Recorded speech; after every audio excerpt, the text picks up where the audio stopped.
মানুষ বড়ই স্বার্থপর রে, বড়ই স্বার্থপর।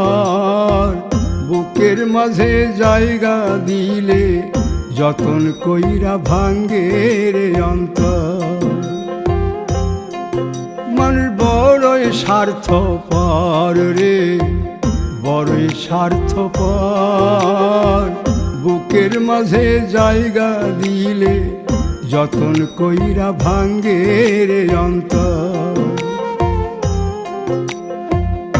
অচিনা এক জংলা পাখি যতন কইরা বুকে রাখছি, বুকের পাজর ভাঙ্গা সে যে সাজায় অন্যের ঘর রে, সাজায় অন্যের ঘর। মানুষ বড়ই স্বার্থপর রে, বড়ই স্বার্থপর।